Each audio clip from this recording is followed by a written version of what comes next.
আসসালামু আলাইকুম, welcome back to my channel. আশা করি যে যেখান থেকে আমার ব্লগটি দেখছেন সবাই অনেক বেশি ভালো আছেন। আল্লাহর রহমতে আর আপনাদের সবার দোয়ায় আমরাও অনেক বেশি ভালো আছি। আসলে ভালো থেকেও কেমন জানি ভালো নেই, কারণ দেশের যা পরিস্থিতি, বন্যা, আসলে কত মানুষের আহাজারি কষ্ট দেখে অনেক খারাপ লাগে। আমরা তো অনেক সুন্দর রান্না বান্না করে খেতে পারতেছি, আর তারা কতই না কষ্টে আছে, কত কষ্টে দিন যাচ্ছে, বাচ্চাগুলো কত কষ্ট করতেছে। আসলে এই বিপদের দিনে আমরা যে যেখান থেকে পারি, যার যতটুকু সামর্থ্য, আসলে সবাই কিছু না কিছু করার চেষ্টা করবো ইনশাল্লাহ। আর এই তো এখানে হাঁসের মাংস রান্না করতেছিলাম, ভাবলাম আপনাদের সাথে একটু শেয়ার করি।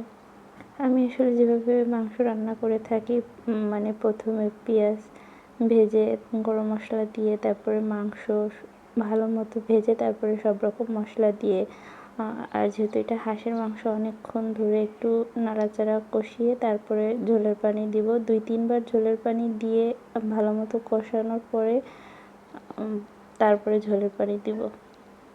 মানে 2-3 বার পানি দিয়ে কষে ভালো করে তারপর আসলে ঝোলের পানি দিব।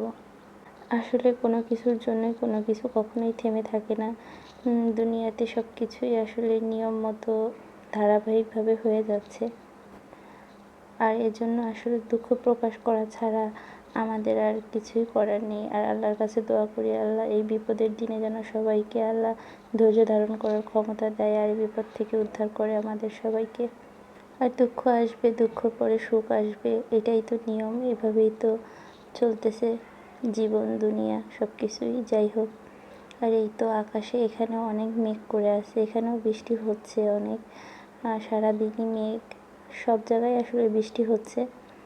আর এখন তো খবরে শুনলাম যে বৃষ্টির পরিমাণও বাড়তেছে, আর পানিও নাকি বাড়তেছে। আসলে বৃষ্টি তো সবারই ভালো লাগে, কিন্তু পরিমাণের থেকে অনেক বৃষ্টি যখন বন্যায় রূপ নেয় তখন তো সেটা ভয়াবহ হয়ে যায়। আর এই তো ভাবলাম যে আপনাদের সাথে একটু শেয়ার করি। এইটা হচ্ছে টুকিটাকি পেজ থেকে অর্ডার করছিলাম, ঘি আর রসুন জলপাইয়ের আচার, আর হলো হানি নাট বাদাম, ওটা আর পাচ্ছি না, সামনে ছিল না, তাই ভাবলাম এটাই শেয়ার করি।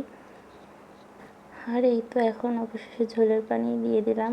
এখন ঝোলের পানি একটু কমে গেলে তারপরে হয়ে যাবে রান্নাটা। আর এই তো ফাইনালি রান্না হয়ে গেছে।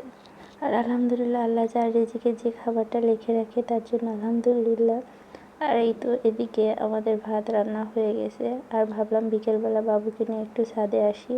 আর এই তো সে এখন হাঁটা শিখে গেছে, এখন আর কারো কোলেই থাকতে চায় না, সে টুকটুক করে সারা ঘর হেঁটে বেড়ায়।